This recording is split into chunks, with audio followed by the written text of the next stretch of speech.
Good morning everyone, and a Merry Christmas from myself and all of our family. Unfortunately this week Lizzie's not been very well, so she's currently resting in bed, and I thought I'd give you a quick run around the house. We've got children in here who are all finally playing with some of their gifts that they've been given. We haven't opened them all yet because we want Lizzie to be around.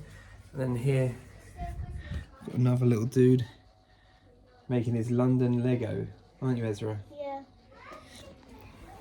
But I wanted to bring a short message to you guys this morning, based on A Christmas Story, of course. So I'm going to rest you up here in the kitchen whilst I talk to you. So I always think that actually sharing a Christmas story, a bit like Easter, a bit like sometimes with communion, could be arguably quite difficult. You've got the same story being told every year on year. It's the same story we hear every year. And of course there's so much in it because God brings fresh revelation with each time we hear it. And it's always good to remind ourselves of the truths of these stories. And this year, as I was thinking about the Nativity story, something in particular really struck me. And it was based on a conversation that my mum had with somebody in the church recently. And this person was saying to my mum how, it'd be so nice to be, if they lived closer to where their family live, it'd feel really nice. Things would be around friends they used to know, they'd be around family, you'd feel, well, we all know what it's like. If you have a loving family, then it's nice to be around them, it's lovely to be near them. But actually, this person recognised that that's not where God has called them to be. And then, but a day after that conversation, my mum had listened to this talk about Noah building a boat and shared that same thing with me. It got me thinking about the Christmas story. Now, sometimes we read this story, and because it's one of those stories that's been, can I say, kidified? Bit like Noah's Ark, really. If a story's got an animal in it or something like that, then we tell it as a children's story, and then somehow I find that sometimes the significance of what it is gets lost on us as adults. And I don't want that to happen to the Christmas story, and maybe it hasn't happened for you, but there's been times in my life where it's happened for me, and I don't want that to happen. I want God to continue speaking to me through this story of his amazing, incredible birth and entry into this world for the rest of my life. So, got me thinking about my life, our life, Lizzie and I. There's things that God has called us to do. And a bit like in the Nativity story, God had called Mary and Joseph to bear child Jesus. And sometimes we think in life, when God has called us to do something, it's going to be quite straightforward. God will make a way. And whilst that is true, that doesn't mean plain sailing.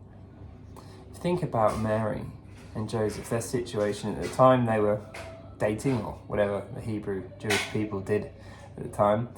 But they were engaged, but they weren't actually married. So the fact that Mary became pregnant, of course, was extremely countercultural and would have been a terrible thing for Joseph and for Mary if they weren't married, and that happened.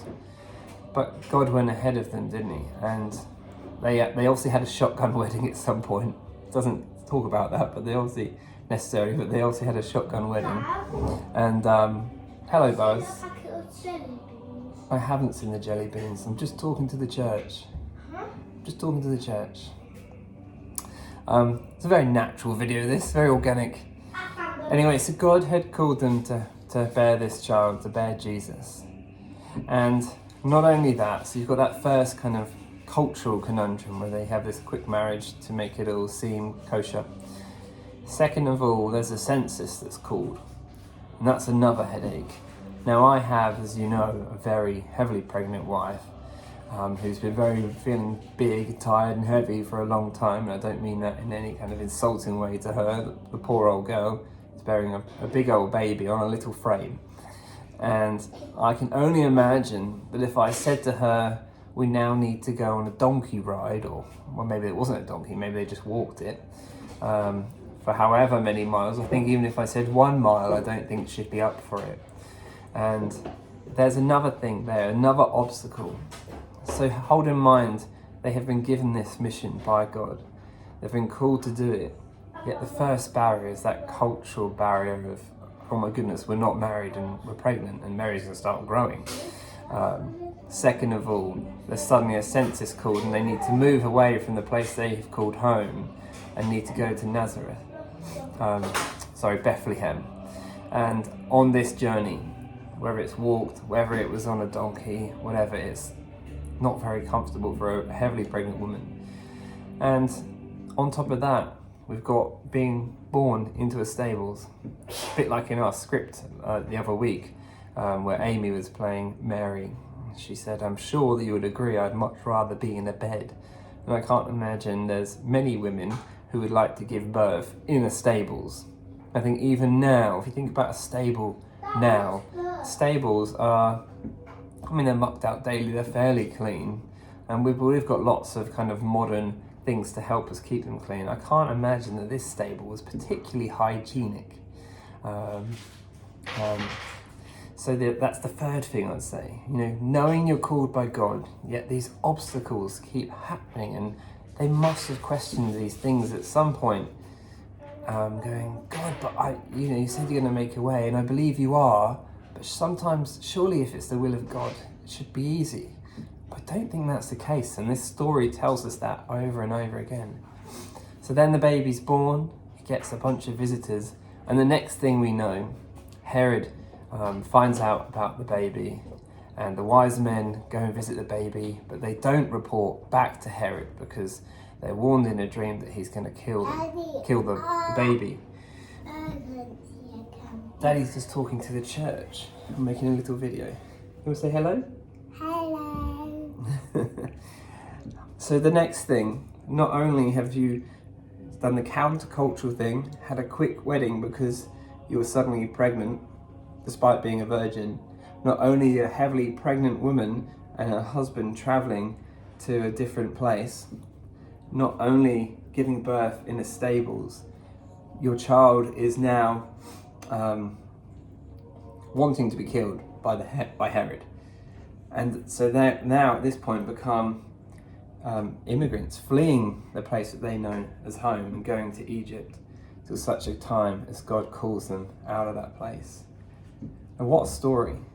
And I don't know about you, but as we go into this new year, it's got me thinking, God's called us to many things. And Lizzie and I know many of the things that God's got planned for us over this next year. Or maybe not planned for us, but we know the places that we're called to be. But it doesn't make them easy places to be. So I want to encourage you this Christmas and over this next year, even though this is a story you often only visit at Christmas time, how about this coming year, reflect on this story and remember that those times that God, knowing that God has called you to somewhere, trials and tribulations and circumstances that still feel pretty terrible, actually it can still be inside God's will. And actually, and another thing I thought, a final thought on this.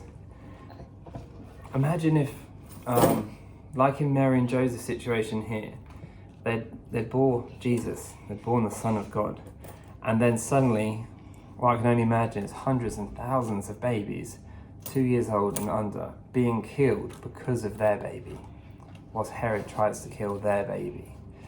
Now, if I was following the will of God, I'm talking to church, I'm using this book, yes. Imagine if you had the call of God over your life and you look behind you and almost in your wake are thousands of dead children because you're following the will of God, because God's using you, and somewhere the enemy is just coming behind you and slaughtering. I know for myself at that point I'd be questioning, going, God, is this really what you have called us to do? But take heart and know that it is. Know this year, press into God. If you don't know where you're being called, press into God this Christmas season when you take some rest, when you hopefully be able to take a bit of a break. Lean into God. And as Freedom Church this next year, we are leaning heavily into the presence. And that's not going to be an easy journey. That's probably going to trip some of us up. It's going to be hard, it's going to be stretching. But trust us as we trust God with the vision of Freedom Church. We're being called to push into his presence. And in that space, we know that God will reveal what his plans are for our life, what our plans are for this season. And even when times are getting hard, even when culture is saying this is not what we should do, even when you feel like you're on the run, even when things around you are dying because you're following this call of God, maybe friendships and relationships that people can't go that mile with you, but know that God's called you to. Anyway, they are my thoughts on this Christmas morning and on this kind of very informal, organic message this morning with the children popping in saying hello. But bless you guys. Thank you for doing the journey with us through 2022, and to look forward to spending so much more time in the presence of God and in your company, Freedom Church, through 2023. Bless you and bless your family this Christmas season. See ya.